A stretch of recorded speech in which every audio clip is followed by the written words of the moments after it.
song. Who came up with that song? I did. Ooh, I wrote that song.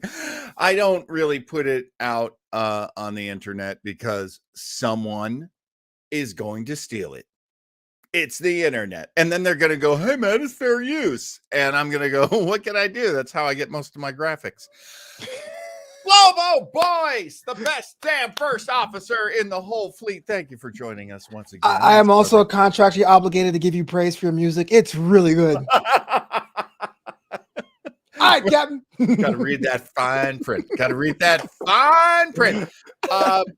Flobo Boys, a big Star Trek fan, one of the newer fans. And a lot of times what we like to do here on Starbase 80, especially lately, and Flo, I am so enjoying this part of doing this show where you and I are going over episodes that you have not seen, and I get your impression because it's fascinating to me as somebody who spent most of his misbegotten life watching Star Trek to get a fresh pair of eyes on this, and also from somebody who is a great comedian and a great creative man, and I love to hear your opinions. So, well, it's a kind of thing because, like, my sci-fi thing when I was a kid, I was really into Men in Black. Like, I watched the movies all the time. There was an animated series I was all about. Like, that was my sci-fi fix. Very cool. So it's kind of cool to go back and see these mainstream science fiction properties.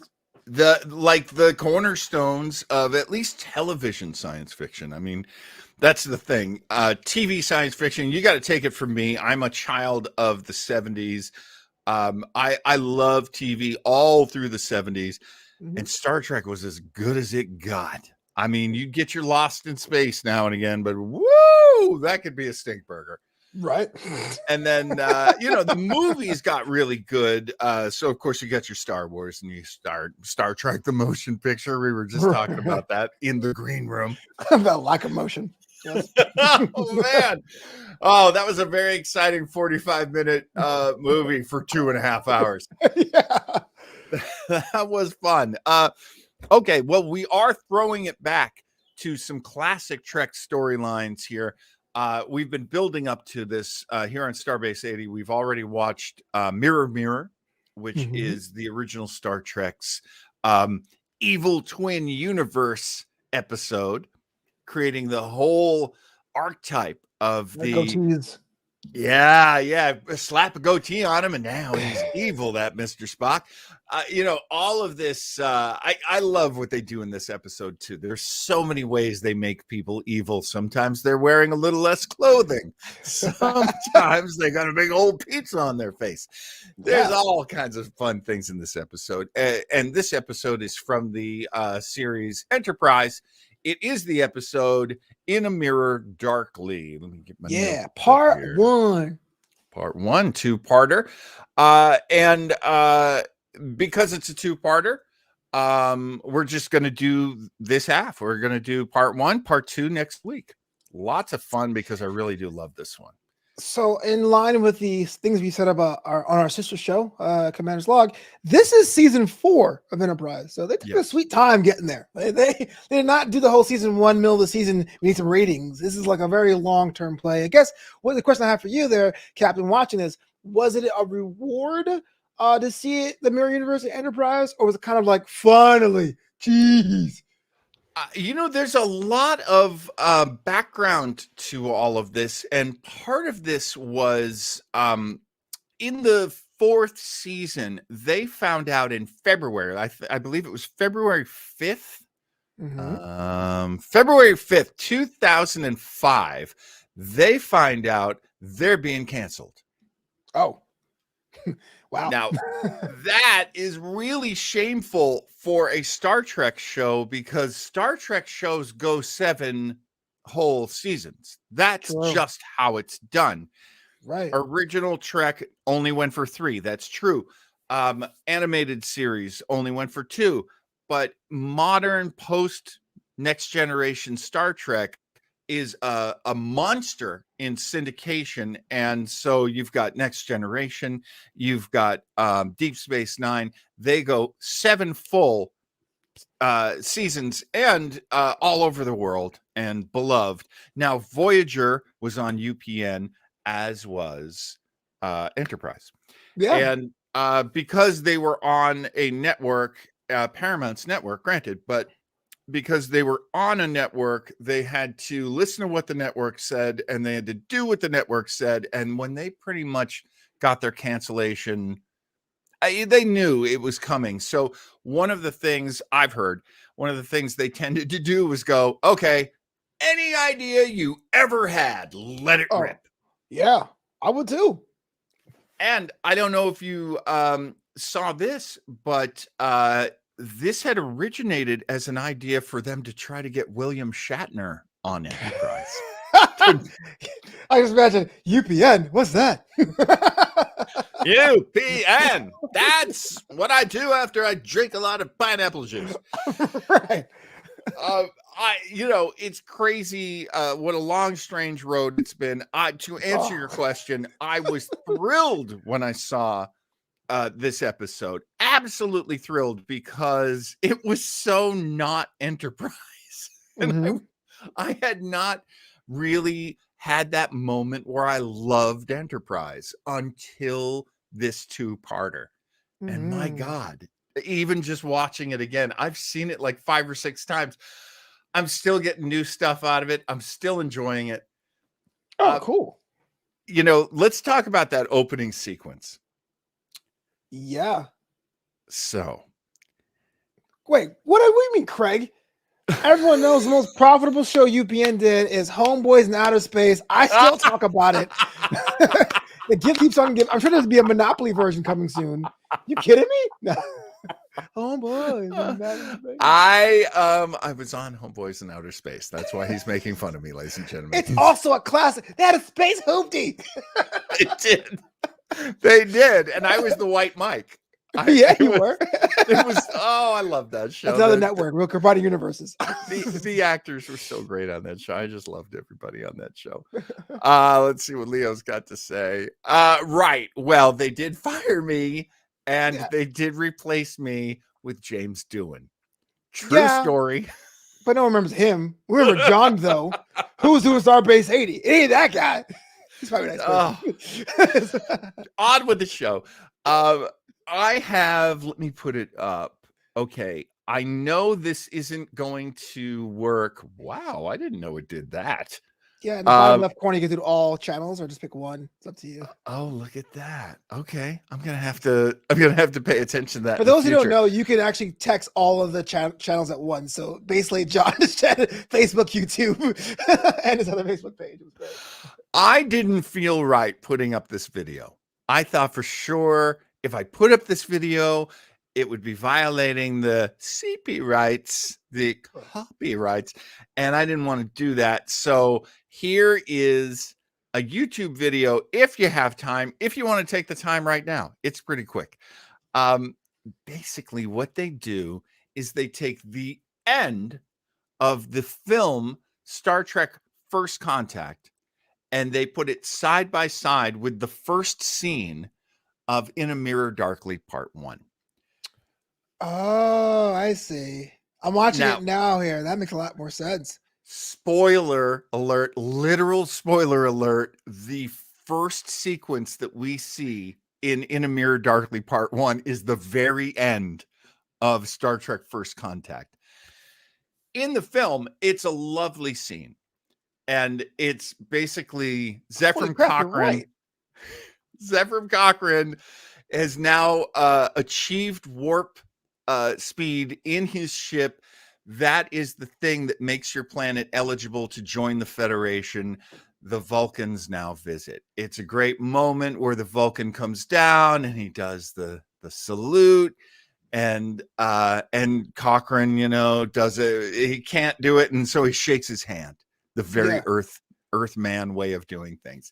Zephram Cochrane, of course, played by James.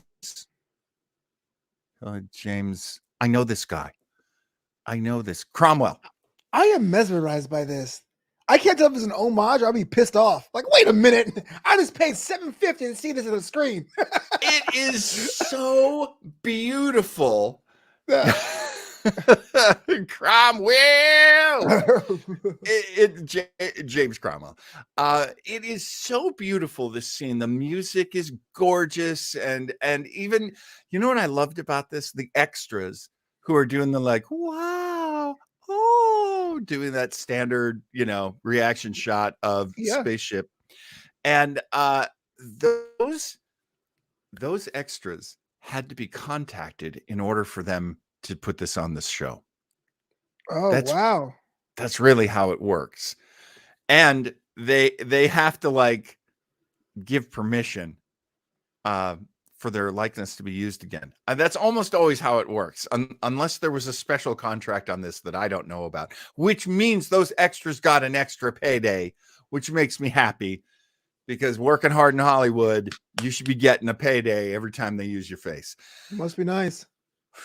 It is a lovely scene, and as it transpires in A Mirror Darkly, because it is in the mirror universe, Zefram Cochrane does not shake his hand. He reaches into his jacket, pulls out a shotgun, shoots the Vulcan dead, and then they raid the ship. They basically shoot all the Vulcans, steal all their stuff, and that's the beginning of the Terran Empire. What'd you think of that, Flobo? That is the most Simpsons intro ever. He comes in peace. Let's get him. I mean, a guy died, but I couldn't stop laughing at it. I was like, what? And I swear it was played for laughs. It was played for laughs. I mean, you're not wrong laughing at that. Right. It's crazy, because then it goes, okay, so did you think at that point, Flobo, that they would go into the standard Enterprise beginning of "It's a long road"? So yeah, first of all, I was confused. Like, why are we trying to send Bozeman, Montana? Who cares? Oh, wow. And then I was like, okay, let's hit to it. So I was like, 1, 2, 5, 6, 7, 8. What the? So I actually stopped the show and go, did they change the intro for season 4 or whatever? Because I had no idea. I realized, I got duped into this whole thing. Right. Had you seen enough of Enterprise to get a sense of what normal is on Enterprise, so that now this abnormal kind of hit? Yeah. I mean, I've seen the intro, and I've seen the mountains of cheese about it, and the appreciation for the glory of space flight. Like, it's supposed to be like the Jaeger, the right stuff, and now you're just doing the whole thing for destruction. But I guess what's like, I would have wanted like an evil ballad. I would be like, we stabbed him really hard. I wanted that. That'd have been cool, wouldn't it? I would have loved that. We're gonna kill every alien we see. That'd be awesome.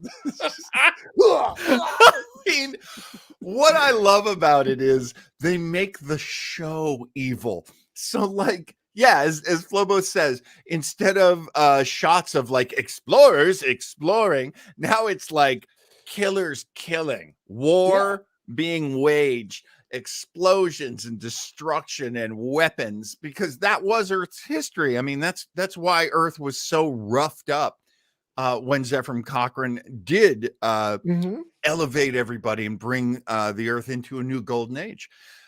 Which is a lovely idea, but let's face it, what they're telling us here is humans are very destructive and prone to war, and I don't think humans are really proving that wrong. Clap it up for Terra. That's right. Soul system number 1. So, but really, my favorite part is it's as if you're watching Enterprise in the mirror universe. Right. I just imagine some alternate universe nerds were like, this is the worst series ever. Not enough violence. This is so crazy. It's meta on top of meta. So technically, they are suggesting that by watching it, you are evil. Well, you're an evil Star Trek fan. I'm not saying it's wrong. I love it. So we get to the story, and the story is really kind of interesting. It's written by Mike Sussman. Mike Sussman is not necessarily a person. Yeah, you guys get it? You guys get it? Absolutely. Maybe Starbase 80 is the best Starbase. We are living in the mirror universe right now, says Leo Geneseg. Yeah. Craig Lubin says, da da dum. And so Joshua Postel accepting. says, hello. Hello, Hey, what's up? We're just accepting. Hey, mirror universe. Okay, because we're evil. Guys, that's a problem. I think most people are like me, and they're like, I'm pretty sure the evil universe version of me is just me. Okay. Empire. Everybody else changes, not me. We get to business as usual aboard the Enterprise, and the captain is Captain Maxwell Forrest. Of course, I think in this one he's Maximilian. Let me double check that. Maximilian. And it is. And what's also funny about this is when he does the Captain Starlog, I'm like, well, clearly this guy had a good career in voiceover. It's like butter. It's like butter. I'm telling you, a voiceover guy can respect a voiceover guy. He freaking nails it. Did I tell you I did a voiceover reel for funsies? No, how'd that go? So basically, I hate my voice, guys. True story. And so, like, basically, I did like the vocal version of a boudoir shoot. I just did some voiceover. Someone put a reel together, a demo reel, and I loved it. All my WEO friends were like, "Very good for a first attempt." It was good. It was totally great. I understand it. It's a cool craft. You can get good work. It's awesome. I'll show it to you one day. Yeah, definitely, because it's I used to be very much in the business, not so much now. But for several years I was actually in North Carolina. I was the voice of Publix Radio. Oh, that's cool. Like the actual grocery store? Yeah. If you guys ever been to Publix, they have the best subs. Really? I mean, that's so funny because I know that from reading the commercials. They paid me to say this. I'm like, man, this stuff sounds good. So, Mike Sussman, who joined Star Trek, he had been a freelancer for a while, joined Star Trek during Voyager. And then he wrote Voyager episodes. He wrote Enterprise episodes. He either wrote or co-wrote 30 episodes. Whew. That's a lot. The man has done his work. Mm-hmm. I will be quoting him once or twice because he did say some very funny stuff in some of the commentaries he did. It's directed by James L. Conway. James L. Conway, from Star Trek Next Generation onward, James L. Conway directed many episodes. I think, you could say 18 episodes. That's a lot for a director. Oh, absolutely. On TV. He's also been a director for so much of his career, and this is what I loved. He goes back all the way back to directing movies about weird phenomena. So in 1975, he directed The Mysterious Monsters, which was a Peter Graves narrated documentary about Bigfoot, the Loch Ness Monster, and the Yeti, and also psychics and hypnotism. That's all the same movie? That's one movie. Jeez.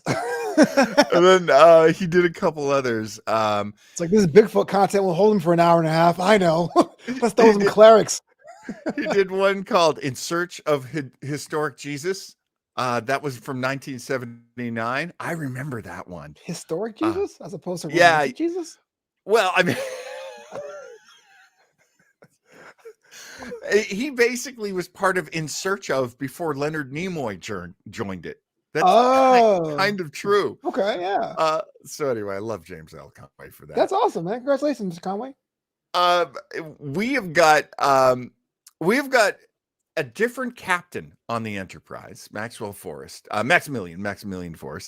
And I was like, wow, that's really cool because it makes John Archer, it makes Captain Archer into the first officer.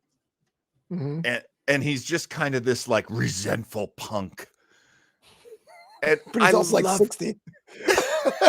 Exactly. He's a little flinty to be so deep down the roster. But what'd you think of this John Archer? We see an opening scene with him as the first officer. You're a first officer, Flobo. What'd I you am. think of it? As a first officer, I was a little disappointed.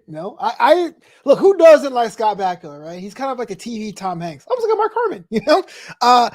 But him being evil was just so like, I'm being evil, sir. Like, oh my God, I can see the acting. And when it comes to acting, it's like being a tailor or seamstress. If you can see the seams, that's a problem. That is so beautifully said. Normally, one of the reasons why the mirror episodes come in kind of late on these other shows, and really the best way to nail that down would be Mirror came kind of late in the run of the original Star Trek. When they started doing mirror episodes in Deep Space Nine, they were pretty deep in to the run. They were a couple of seasons in at least. Usually the reason why you do this is because the actors are getting bored, and it gives them a different way to play their roles. And it also makes the stories more exciting too. Yeah. And Craig Lubin says that Captain Archer was lacking a mustache to show how evil he was. He's not wrong. You know something? I think you could be the next James L. Conway, Mr. Lubin. In search of mustaches. Yeah. And so what was interesting was watching them as the actors balance their evil characters. And I feel honestly like this one is so different from other mirror episodes because there is no presence of our universe in this one. Correct. Yes, personally. The ship, the Defiant, is in there, and we're very excited about that because we watched the Tholian Web last week, and that told us what happened to the Defiant in this universe. But now we find out what happened to it in the mirror universe. Yeah, totally digging it. That, and we discussed it on Commander's Log as well. Despite Yourself also showed us the Defiant showing. Yeah. The giant red shirt of a ship, just always in distress, always in trouble. Like, I'm going to Defiant. No, Cisco, don't do it. Folks, if you're going to name your car or your boat, don't call them Defiant. You're just inviting bad luck, bad fortune. Or Pinto. That's what I realized too. That's the worst thing to name your car or boat. Don't want that exploding on you. So we've got Mr. Reed. I don't mean to dwell too much on this very first part, but it does bother me. Mr. Reed shows us his new invention, the agony booth. Yeah. Huh? Really? One of the regular cast members invented the agony booth. I'm sorry, was it not good enough for you? You don't believe in domestic ingenuity? You want some imported brain to do it? Shop local, John. I just have so much trouble with it's only the characters we know that create history. Like, okay, all right. Hey, why not? Then again, I will say I'm being hypocritical because I know in Discovery this season when they announced like the Archer teaching landing, I was like, oh, boo. There's an Archer. That guy's a lame. Yeah. So you're right. You're right. That's a good point. On the other hand, you're not wrong because what the writers were told on this episode was, and this is true, I didn't even realize that this episode, chronologically speaking, is the very first episode that we ever see the mirror universe. In terms of being a viewer, no, this comes way late. But in terms of what is happening historically in Star Trek, this is the first time. When the Defiant comes over, it's 100 years from the future. Right. So that's when Enterprise is happening. So that's pretty cool. Good note. And they told the writers, write whatever you want, do whatever you want, because whatever you do creates the canon for the mirror universe. Joshua Postel's right, by the way. I totally agree with that. Let me get that up there. Joshua Postel says, Mirror Archer, kind of cheesy evil. Mirror Sulu and Mirror Georgia, way better. Yes. Yes, very much. And of course, I love me some Mirror Uhura as well. Oh, we did get to see that two-piece uniform with the bare midriff Yeah. that Nichelle Nichols rocked in the original series. Of course, we got Jolene Blaylock, who plays T'Pol. She's rocking it at one point. Man, nice shot of her coming down the hallway with her armed. Her homies are strapped. Her mob is deep, and basically the camera is at her belly button level. So I can imagine at first I was like, man, this seems to be kind of uncomfortable. But at the same time, if I had a role where I had to get some abs for an episode, best be damn sure I'm saying, hey, you getting this? Because I'm getting donuts next week. There'll be no pickups. So get all your footage now. So respect, Paul, respect. Seriously, I also felt the same for Hoshi Sato is played by Linda Park, and Linda Park, of course, has a big role in this two-parter as Sato. She is sitting wearing that bare midriff. That's tough. It's tough not to have roles. It's the boys know what I'm talking about, and some of the ladies too. Right. I mean, let's be serious. So yes, big respect on everybody for skipping carbs that week. Amazing. You're all amazing. Thank you for creating some gorgeous TV for us. I feel like they were telling our kids back then there's something called the Atkins diet. It's like the pre-paleo. No carbs were had that week. No carbs. We are entering a dispute between Archer and the actual Captain Forrest. And the dispute is Archer has heard that this amazing ship has been found in Tholian space and that the Tholians have this ship. He says, let's go steal it. It will give us all kinds of technology. The captain says, we have been ordered to join the fleet to go after the rebels. That's not going to happen. Remember, this is the universe, the mirror universe. So rebels means people who want freedom and not to be executed. That's all rebels maybe are. we are the evil ones, because that totally what I thought. We're in a simulation, guys. So, what do you think about the tension that's going on right now? Because the captain hates the first officer hates the captain. Everybody kind of hates each other. Is this how it would be in a mirror universe? You know what? I kind of felt like, okay, so we saw the whole thing in the original series about taking positions by any means necessary. So that was always bound to be happening. So that's why I don't quite believe the ongoing tension. I feel like that would have been released sooner or later, whether Archer would have been off or not. But so I was willing to suspend that for the sake of this story. But I had a feeling that was really the mirror universe. Someone would have been dead already. It would have been a non-issue. Yeah, I mean, nowadays, as we see them do the mirror universe in Discovery, I feel like, they don't hold anything back. It's, you got into the elevator with me? We may end up killing each other. Or we may just listen to the music. Let's see what else I got here. We find out that the captain has a captain's woman. That is a mirror universe tradition. Although I love Major Kira from Deep Space Nine in the mirror universe has a captain's woman and a captain's boy toy. And a captain's waitress and a captain's dominatrix. I mean, that woman is freaky. 30 minutes in, and you're selling this mirror universe pretty hard. I think I picked the wrong one. I want to see Kira get down with Captain. No, I'm just kidding. That's awful. I can get you there. What's going on? Dude, I can get you there. I will take you there. I can get you there, man. Because, I mean, I want to see it again, too. I do love those. Hoshi is the captain's woman, and she is just like, they are getting down in the captain's quarters.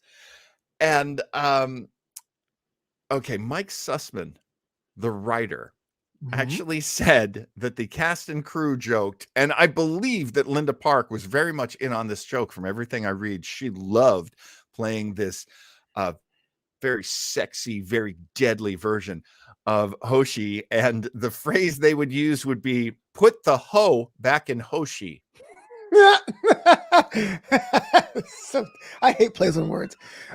It's funny because, like, sorry, sidebar. So my friends know I hate puns with a passion, and they got me a pun calendar, calendar of the day. And so I'm literally, I don't know if you guys can see this here. Did you hear about the group of babies that formed a gang? They hang out in their crib, and that is just as bad as putting the hoe back in Hoshi. But continue. Do you have a new one every day? Yeah, It's yeah. It's a daily calendar. Yeah, Oh it's my like early edition. gosh. Shout out to Kyle Chandler, but here's tomorrow's. When the smog lifts in Los Angeles, UCLA. Oh Lord, that is wow. Somebody got paid for that. That's a and good someone thing. gave me for Christmas. Hey man, as joke gifts go, bad jokes are pretty good. Okay, You know me, fine, I fair like enough. my dad jokes. Ah! We run into this theory of Archer's, and basically Archer decides, you know what, I'm going to go for it, and he pulls a mutiny. He does not kill Captain Maxwell. He imprisons him. And by imprisoning him, sets up, you know, most of what's going to happen for the next 2 episodes. There's also, I love this, there's an explanation, very carefully done, of what has happened so far. So what happened in the Tholian Web? What happened in Mirror Mirror? This is in the original series.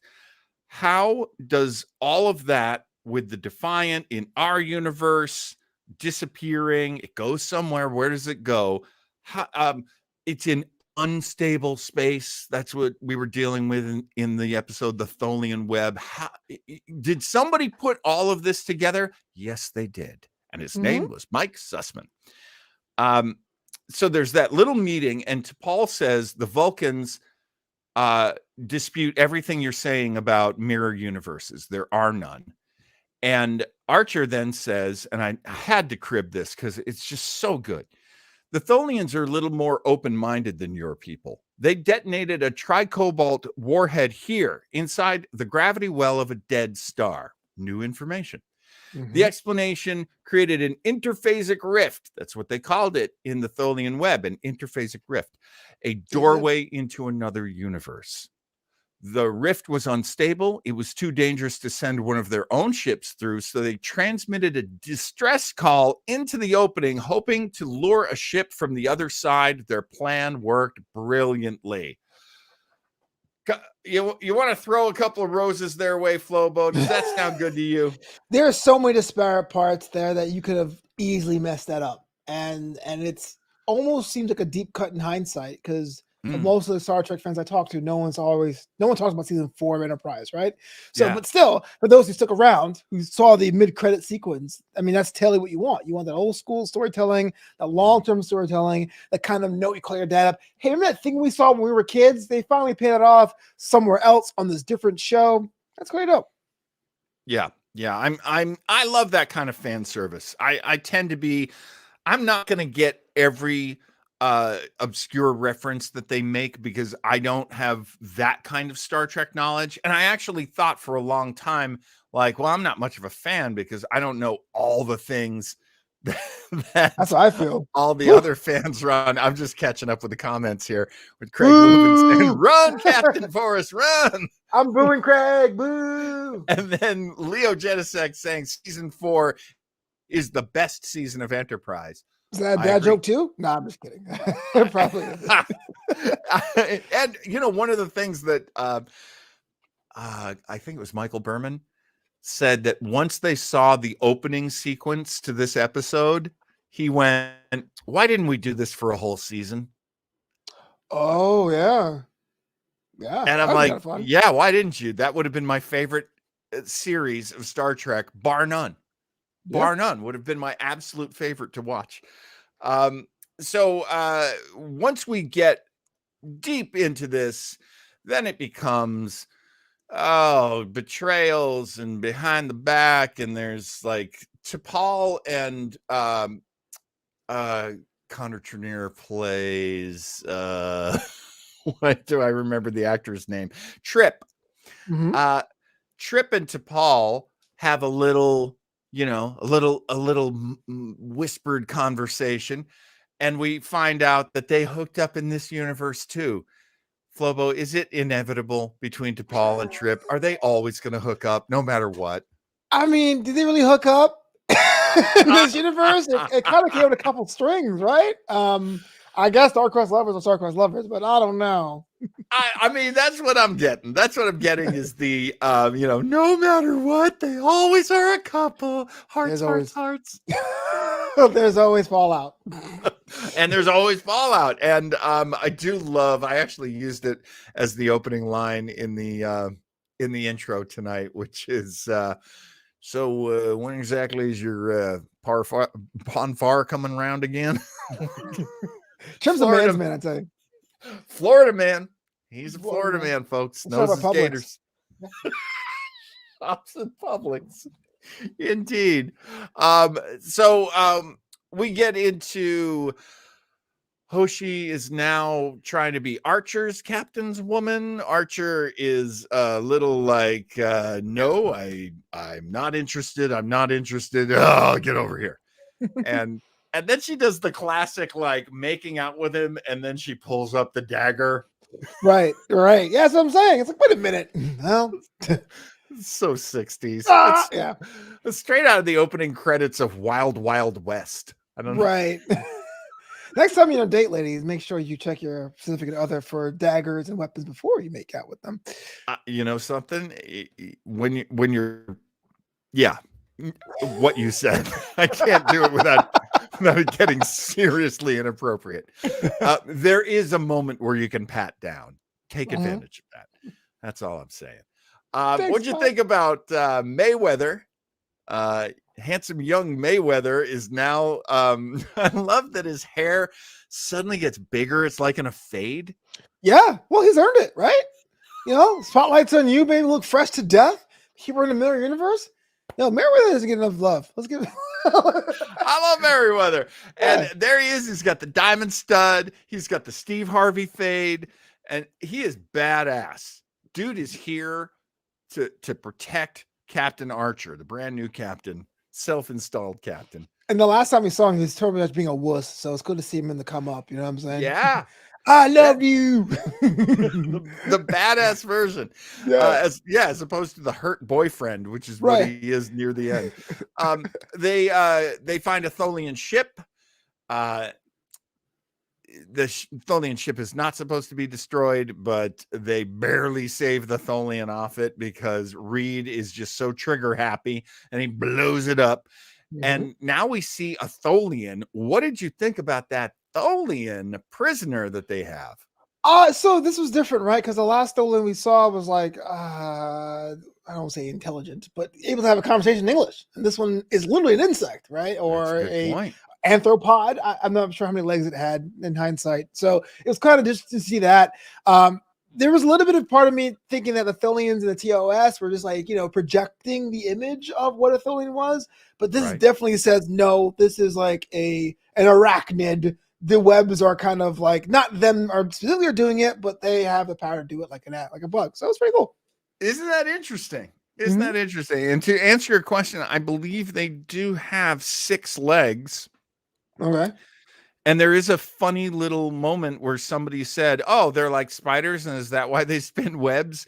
And they said that to Michael Sussman, the writer, who went, yeah, I guess so. I hadn't really thought of that. Yeah. Crystal spiders, as it looks like. Yeah. And they're crystalline creatures. So you compare that to TOS, where I feel like someone wearing a helmet being like, get out of my airspace.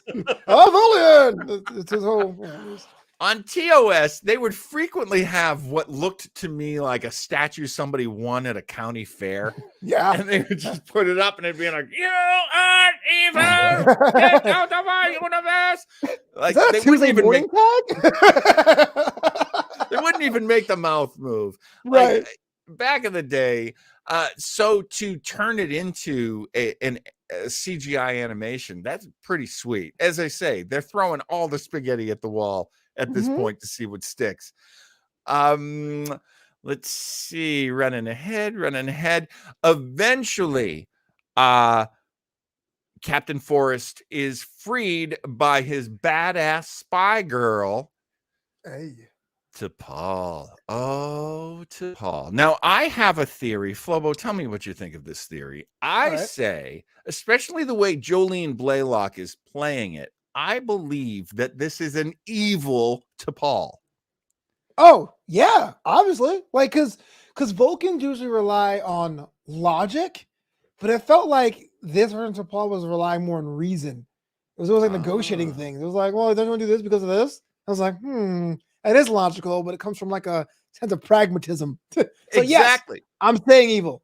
Exactly. And I totally I think my theory goes along with yours, which is that she is amoral. She has no morals. Normally, Vulcans do, although in Enterprise you could argue they have a lot fewer morals than we give them credit for usually. Ooh.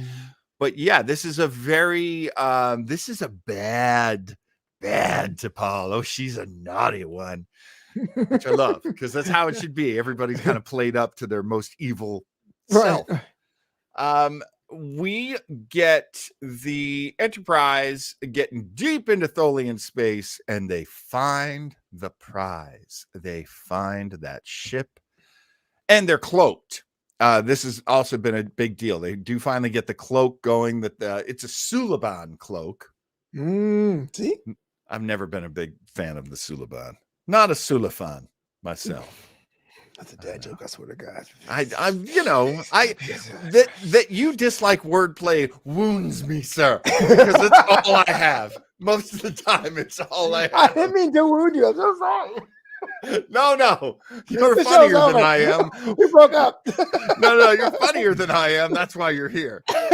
Oh, this is a good question from Leo Genesec. Shouldn't mirror Vulcans be Romulans? That is racist.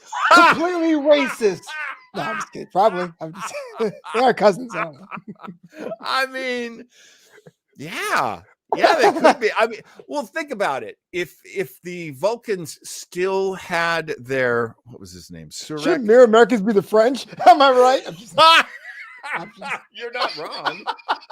You are not wrong. That's awful. Ask any Canadian. You're not wrong.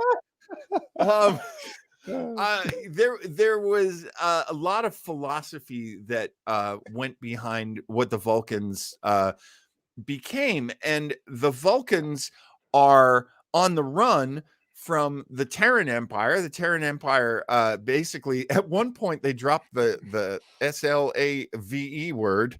At one point they say that the Vulcans are now enslaved. And I'm not sure that's all Vulcan. Craig Lubin, you're agonizer, Mr. Flobo. I'm a voice with a voiceless. It was all Leo Genesec. Leo Genesec, damn your eyes. Okay, let's get to the very end of the end here. We see the Tholians spin a Tholian web around the Enterprise. Meanwhile, Archer's people are over. They got over to the Defiant. They're on the Defiant and they're trying to bring it back up. They get the power going, and then we hear those classic TOS bridge sounds. Boing, boing, twing, twing, twing, twing, boing, boing. Yeah. Oh, I love it. Love me a Constitution class Federation starship. Love it. Love it.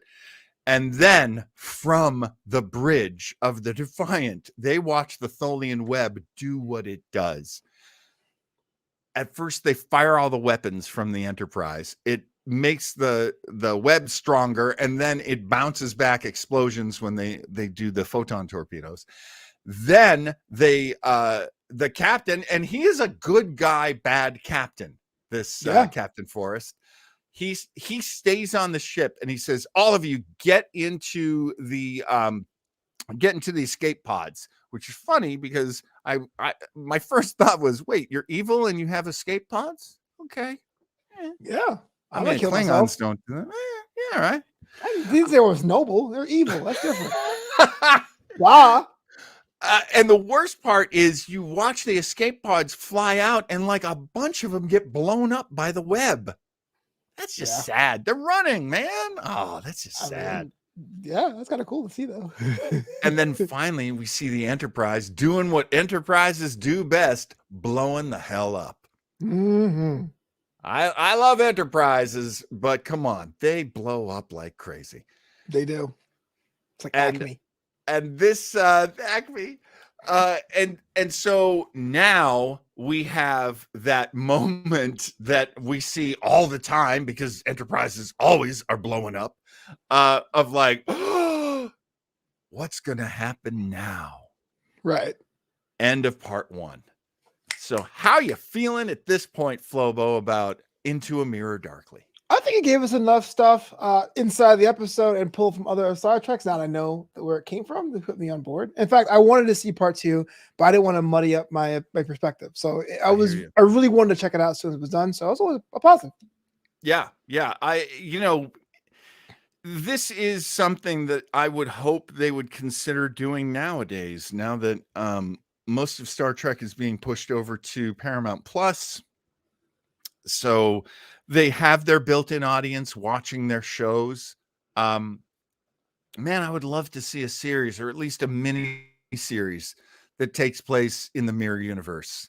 I know it can be too much of a good thing, but these 2 episodes, I'm sort of giving this away because I've seen them a bunch of times, as these 2 episodes give us such a window on a show that I really like. And in my favorite kind of way of Star Trek, this is a remix. Mm-hmm. Yeah, very Game of Thronesy, because anyone can die at any point in time, which is kind of the antithesis of Star Trek, right? Yes, and super evil versions of people, and I just really, really dig it. So if you haven't seen part 1, definitely see part 1. And for next week, why don't you join us and watch part 2?